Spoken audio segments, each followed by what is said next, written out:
guys, welcome back to my channel. This is Melvin TV.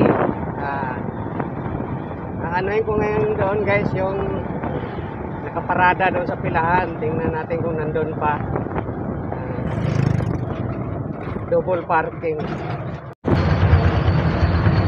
Oh, ayan guys, kayo po ang maghusga guys kung gaano kadisiplinado yung driver ng owner na yan guys, na alam naman niya na pilahan yung terminal ng tricycle. Diyan din siya nag-double parking guys, oh. Ano, nag-double parking naman. Ano, kung gaano ka disiplinado yung driver niya. Kayo na po ang maghusga. Ayan. O, tingnan niyo mga guys. O, diba? Ayan.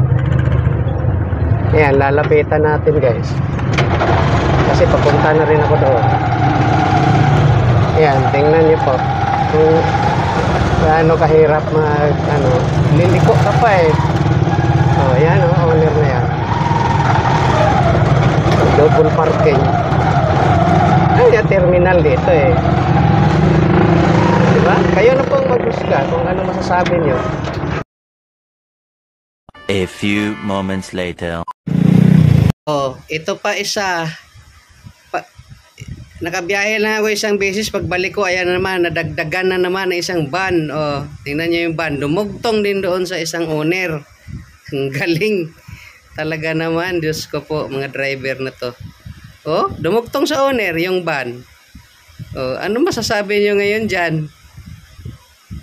Ang liit na lang ng espasyo ng terminal. Sus Maria talaga naman. Oh. Oh, tingnan niyo kami, nakabalagbag ang puwet. Nako po, Diyos ko po. Nako po. Tamaan sana ng kidlat. Kayo na po maghusga guys.